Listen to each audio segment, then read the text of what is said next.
Thank you very much. Very good morning to all of you. One of the disadvantages or advantages of being the last speaker is that almost everything that had to be said at a substantial level has been said. So maybe I can focus my attention on something which is a little more micro in a sense. But first let me start by agreeing with Ajay, because what I heard him say is that there is a big disconnect between what we discuss at a macro level and what is the reality at a micro level. And I think one of the biggest challenges that we see around the food, energy, water nexus issues is the fact that nobody is really responsible for this set of interactions.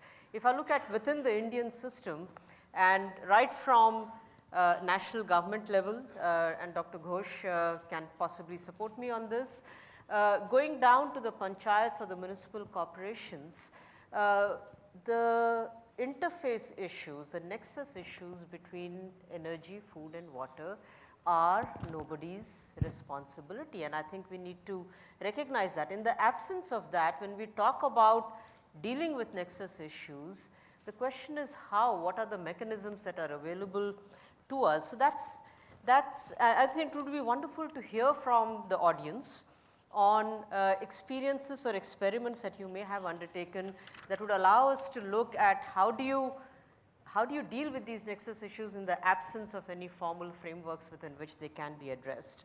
The second issue was that, you know, in the absence of these, can training and sensitization help, and is that something that maybe as a community that is concerned, that have established at a macro level the interlinkages, we can do something about? And if so, once again, I think it is important for us to be able to define how is it that we are going to go about creating that sensitization right at the grassroots level, because the playing ground for this interaction is really not the urban areas, but the rural areas and the remoter parts of different countries. So how are we going to be able to put this in place? The third critical aspect is, of course, data.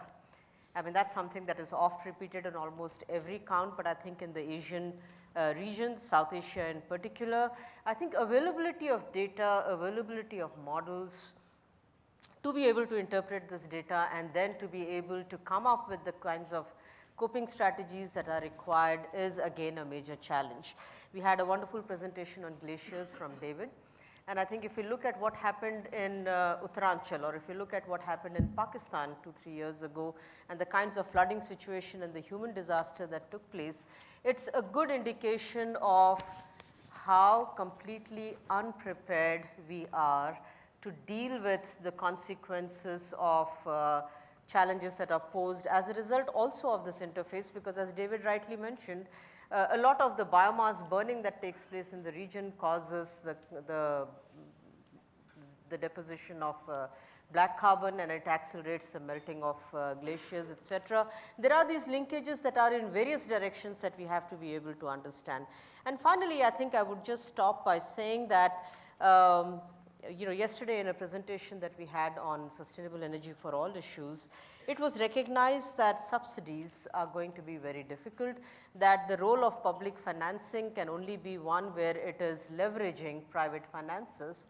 And I think it is important for us, when we are looking at this interface between food, energy and water, and if we recognize the rural areas largely as a playing ground for this, to be able to see how is it that we can mobilize private enterprise to help. And I think, you know, the farmers example that was given is also a good example. We have a lot of experience in TERI in working with small distributed private enterprise that is trying to provide energy access solutions, whether it is for lighting purposes, whether it is the cold storage systems that are required in farming communities, etc., that would help provide also food security. You know, how is it that we can leverage private enterprise to be able to help deliver on the solutions that have to come up from the grassroots level? How is it that we can use this private enterprise also to create the jobs that we will require for millions that are going to be out there looking for jobs and looking for productive engagement? So let me just stop here and turn it back to you, Dr. Ghosh.